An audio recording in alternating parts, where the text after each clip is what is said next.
Robin. You're listening to Opie Anthony. On the virus, Sirius XM. It's Opie and Anthony. People were asking me just recently, where the hell has Louis C.K. been? And here he is. What a coincidence. On the television. He doesn't have time for us. He's becoming a big star all over the place. Far beyond you. All I hear are raves about your special, too. Oh, thank you. Everybody's like, oh, my God, I saw Louis' special. And Chewed up. It was amazing. Unbelievable. Still available on demand, too. Yeah. Yes, sir. How you been, Lou? I'm real good. How are you? You're just talking about cars and how amazing it is that you can pretty much just steal a car. I think it's called stealing at this point. The ad was, like I said, $500. Yeah, we just had an ad. Yeah. You get a car for like $5.99 or something. Yeah, why not? $500. Yeah. Go ahead. Please just buy something off my lot. I'm starving. My kids are dying. No, we're doing real well. No, and GM stock is down to what it was in like World War II now or something? Or World War whatever? I've been buying that one. Really? Yep. Is that a good idea? Bye. Who knows? It's a stock market. $1 you own it's the like company. down the track. Who cares? Bet on a horse. A little bit of a long shot. Buy a GM vehicle for $500, or better yet, just buy GM. Yeah. For $700. That's what I do. I think I'm a 51% shareholder now. Yeah, everyone else dumped. I bought it, and I'm running the company. You're back to day trading, I noticed. Why? You're getting some nice little deals there or what? No, I'm keeping it. And when are you going to longer than I have? And when are you going to pass the savings on to your pals? Because you're in the know a little bit, it looks like. I'm not really in the know. It's a lot of, use the force, Luke, kind of things I do. Back and forth, only use risk capital. Yeah. No, you're like those Arabs in the beginning of the movie Patton, just looking through looking through the pockets of dead soldiers. Yeah, you might find something. I'm trying to make a little money at other people's expense. I don't care, Find a pair of dice and an old All you gotta Colt. do is, the stock goes down, you buy some call options, and you wait for it to go up. You buy some put options, you wait for it to go down. It's very volatile right now. There are stocks that, if you look, move up and down. Big swings on at least weekly basis. Sure. You look at a stock like Google. On a weekly basis, that thing is swinging sometimes $16 a day back and forth. Yeah. So if you buy puts and call options on it, you're not paying the full price for the stock, and then you wait for the thing to tank, and then you cash in. So it's that easy. We should all be doing it then. If the stock's making money, it's losing money, I'm making money. I don't care either way. It's like the guys that work in a morgue and they have a death pool. Right. Like every day. Like amongst the cancer patients. That's how many dead people they're bringing in today. Yeah. But why should I care? Terminal ward, I guess I should. Why should I care? No. Yeah. Make money. It's actually smart. You're doing a benefit tomorrow at Caroline's. Caroline's, yeah. Here in New York. For PlayStation 3? That's crazy. My daughter, benefit for PS3. PS3. I love PS3. I got to go there and help them out. I need one. So yeah, it's a kid's school. It's my daughter's school, public school 3. What the hell is wrong with You're giving back. What's wrong with your kid's school? All the money's going away. Really? Yeah. No, the city's cutting all the budgets. Oh, that's true. Wow, that's a nice thing of you. It's my kid's school. All right, it's a little selfish. If I had no child in the school, I would throw rocks at it. Yeah. Just to be mean because it's funny. I couldn't care less about someone else's stupid, ugly child and his education. See their awful drawings knocked out of the window? Yeah, exactly. No, and I've earmarked the money for just my daughter's care. No other child is allowed to access a penny of it. She has a brand new computer. They're eating dust mites. Yeah, exactly. She's being taught by a Harvard professor, just one-on-one in the classroom. Hey, do you go to, like, your daughter's stuff at school, like recitals? Because Anthony ruined it for every parent out there. We were just talking about this yesterday. How you go there and you think your kid's special, and the reality is they just suck. No standout talent at a friggin' fifth grade recital or anything like that. No. There's no standout talent. It's horrible. You go to a school play, none of them can sing or they just suck. Once in a million, you're going to get a talented kid. Yeah. Well, it's not, you don't go to enjoy the show. I mean, it's really narcissistic, stupid parents that shouldn't have had kids. Yeah. That hope their kids are good at something. That's not why you go. You don't go because, like, oh, my kid has maybe gifted at singing. No, your kid stinks. welcome. But you're making your kid feel good by going. That's why you go. Yeah, that's why you go, so they could look out and go, where? They're all looking and gawking. Do the show. Yeah. Don't look for your parents. It's like that's another thing that just wrecks everything. You know way too much about this. Elwood Junior High's production of Grease. Fantastic. Got to listen to a musical of people that can't sing. Fifth grade kids singing about getting laid and things like that. Sexy dances. Do you think it's in the Shake Shack? Is it bad if the children don't sing well to hit them in the dressing room? I think that would probably straighten out those vocals. They come back out, their faces all pink. And they got water in their eyes. Yeah, beat them. Being slapped. Costumes suck. The sets suck. Yep. Because they're all made by the kids. Yeah. They put them. All right. Well, you're not in the play, but we'll make you in charge of the sets. And it's just that horrible paint on construction paper and. The lighting kid is some dope up in the top, and he can't even keep the spot on the star. There's horrible productions. Non-union. Yeah, non-union. That must have been it. That's the problem with that. That's the thing.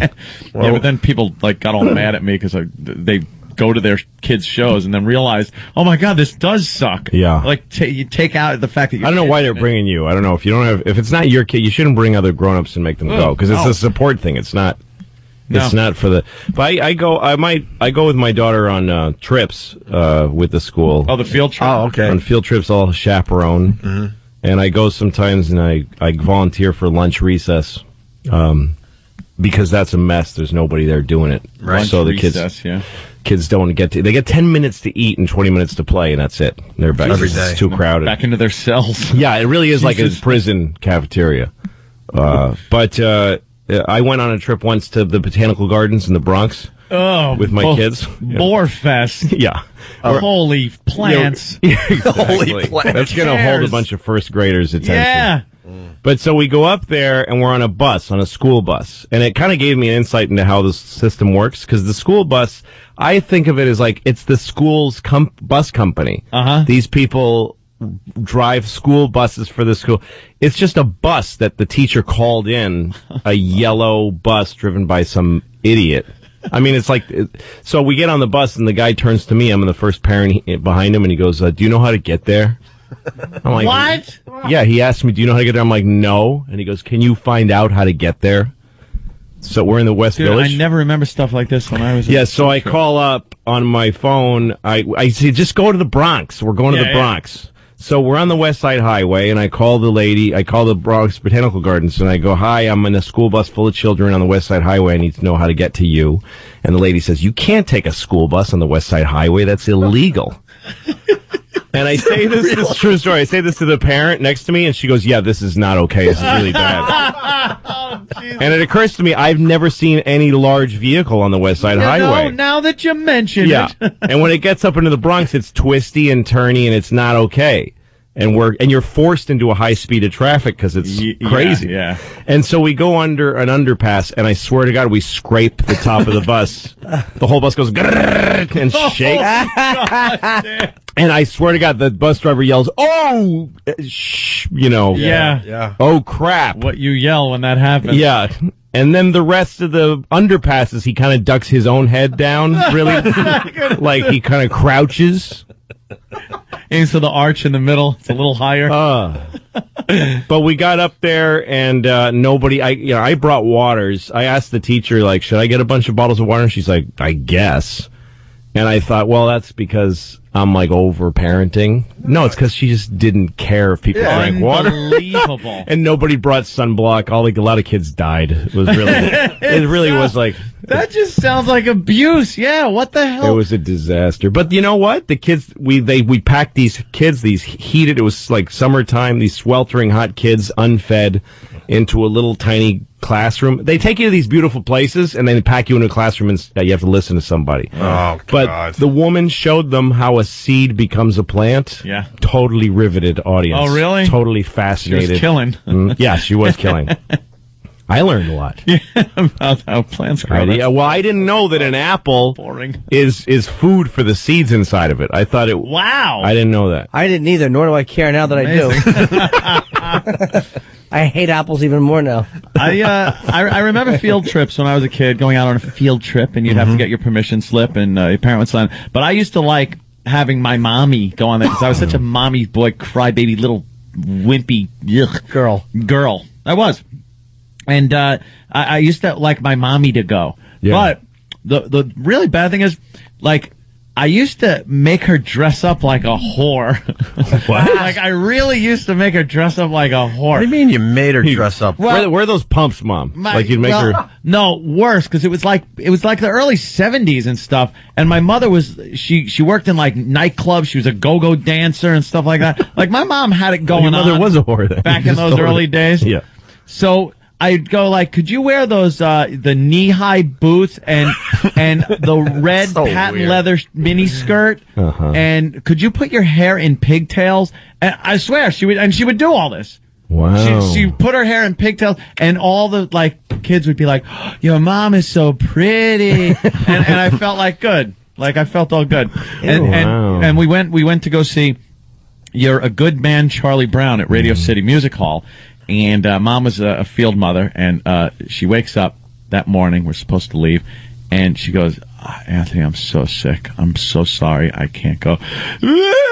I start crying, and she's like, all right, I'll do something. So she's swigging Pepto-Bismol. She was hung over to the point where she's puking. She got a horrible hangover. Now she's got to get on some diesel-y bus, dressed like a slut. With her daughter's son. Yeah, with her crying daughter's son. Her boy girl is in the passenger seat. And we get there, and I'm making her, I thought you meant her daughter's son, like Sarah Palin, like her. Her daughter had a kid, and she was covered. No, Palin's kid had more dignity than this. Oh, I was just like drop of a hat, and I was whimpering and weeping as a child. So when she said she couldn't make it, I was just, I lost my mind. She had to go and then get her hair in pigtails and get the friggin' patent leather mini skirt with fishnets on. Pigtails for Mom, huh? I made her put in the pigtails. Oh, it explains a lot, doesn't it? No kidding. Wow. What is going on in your head? God. What? Oh my God, I didn't even make that connection until you said that. Oh boy. Wow. That's so weird backwards. You think? You think? Well, most people end up screwed up because they were molested by their parents, but you're screwed up because you molested your parents. I was trying to molest my parents. It's totally opposite. Yeah. I was trying to molest my mom at the time, I guess. Wow. Dressing her up. Did you like kids' music growing up?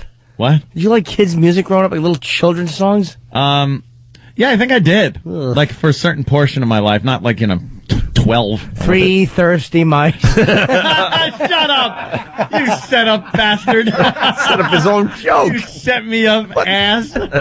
I bombed before with a thirsty mouse joke. Jimmy's really letting me forget it. He's gonna work it the rest of the day. Yeah, I was wondering why you were. I was like, that's not really that pertinent a question. Oh no, believe me, it was Nagasaki all over. No, I started going to the trips. I started going to the trips with my kid because the teacher asked me to, because they'd go to a show, and my daughter can't take a show. She gets really upset. Why? Drama. She gets really, really upset. Where does that come from, you think? I don't know. She takes things really to heart. She's very sensitive. So how old? She's 7 now. But it's been like that her whole life. Like when she was 3, I showed her a Charlie Chaplin movie, Hard Times. And she loved watching him fall down. It was fun. Yeah. And then there's this scene where him and this other, he's poor in the movie. Violin music starts. Yeah, really sad. And him and this poor girl. It's not like he had an expressive face. No. He and this poor girl break into a department store and start playing husband and wife in the department store. And she says, "Are they married?" And I'm like, "Well, they're pretending they're married." She thinks that's so cool. And then the cops come and they arrest him. Oh, no. And she just starts bawling. She was so sad. I find that hysterical. Kids are stupid. No, she's so sad for their lives being broken up. He's going to jail. And also, she's also sad for America in the Depression. Like, that's wow. Like, she just felt all of that. That kid's too perceptive. Yeah, she knows too many things. Maybe she said her dad didn't bring home some cartoons and instead indulging his own whimsy with a Chaplin film. That's absolutely right, Jim. That's absolutely right. She's taking on the world's problems at an early age. Yeah. Oh my God. But so the teacher asked me to go to trips because she would always scream and run out of the room when stuff happened in these shows. People are saying so I come along. Cried less than me, though. Yeah. Well, I used to try to talk her out. Like we went to a show once with these little puppets, and it was a moment that was really a little over the top. Like they overdid it. Some puppet goes, "Those look like rubies." Oh no, it's a dragon's eyes, and the puppet starts screaming and gets eaten. And my daughter, the scream that she let out with her hands over her ears. Oh no! Is something I'll never forget. I'll never forget Jesus. it. It is the most frightening sound it was the sound of somebody being killed. Really? And so I dragged her out. And beat the crap out of we're the guy. outside, just start hitting her. I don't know. I just wasn't thinking. I was just hitting. Who thought it was okay that a kid could see something like that? I don't know. I mean, the other kids are bored because they play, PlayStation. Yeah. So they kill hookers on their TV all day. So they can handle something like that. Dragon, right. Of course, makes Anthony cry because his mom was dressed like one. You're hurting my mommy. Leave my mommy alone. Why are you hitting my mommy with a crowbar? Grand Theft Auto. Blue's a good father. I'm an all right. So wait, what happened? Oh, so I took her outside, and I felt at the time that my job as a father is to break her of these fears, and I'm saying, look, if you're going to be able to enjoy some things, this isn't fear, this is about being thrilled. And she goes, but she argued forcibly and just said, no, I don't like being scared. When somebody scares me, I get mad. I don't like it. I don't like when they do something scary without telling you it's going to be scary, and I don't see why anybody would want to feel that way. Like, she made such a case that I was right in the middle of her. I got to respect this, you know? Should have just went, no! Don't look behind you. All right, listen, we got to take a quick break. Louis God, CK. that's something. What a perceptive kid, though. Yeah, he's really smart. It's been a long time, Lou. Tomorrow night, you got the benefit for the PS3. It's a kid's school. It's Louis'. But it's just me doing my hour and plus huge, comedy. man. I'm not where nobody's educated. I hate when you do a benefit and they have to educate they tell you, too. no, we're here. We paid the money already. It's just a show. It's just me doing a show at Caroline's. That's good to hear. And now we're going to hear why Louis is here. We're here today to get... Please donate. We did. Program. Yeah, we did. We're here. Shut up. Tomorrow night, Caroline's. This is going to be huge, and it's going to sell out. So get your tickets now. 212-757-4100 for Louis C.K. tomorrow night. And then Saturday, March 14th, down the road a little bit. They're not going to remember this, so they should just go to louisck.net for all your tour dates. But he's playing in the Orpheum Theater in Boston on March 14th. Ooh. That's a huge show, and I'm probably taping it for my next special. Really? Yeah. Another special you rated? Yeah. Wow. Well, You guys are crazy. I'm really happy for you. What's the, do you have a name for it yet or no? Hilarious, which is the tour that's the name of the tour I've been doing. Cool. So I'm done with it. I'm going to shoot it probably in Boston, 99% sure. If not, then one city down the road. And then I'm done with that material. We've been talking about how we ruin things for listeners. You ruined the word hilarious for me. Yep. Yeah. Because I saw you do your hilarious bit. Right. And I'm not going to attempt to do it here. Right. And I'm like, God, that observation is great. It's hilarious. Just the overuse of the word. That people, I'll say that much. Yeah. How people just use that word. No, all the words, amazing and genius. Yeah. You know. When it's not amazing. No. It's not hilarious. Yeah, just wait. It's like that. Dude, the chicken wings are amazing. Really, you were amazed? Were you actually amazed, or you want to maybe take it down and describe what they tasted like? You got any descriptive words, you jackass? Amazing. And if you can't remember what the chicken wings tasted like, ask the mice. What are you gonna do? What are you gonna do when you see a ghost? That's lifting a mountain. What are you gonna say about that? That was exactly like the chicken wing I had. Jackass, piece of crap. Hateful people. Sorry, I jumped in the middle of your line. I'm so stupid. No, it's all right. The mouse thing was hilarious. It was amazing. Genius. You're a genius. I'm gonna cry. Tell him, Fred. The Virus. Sirius XM. This is the Opie Anthony Show.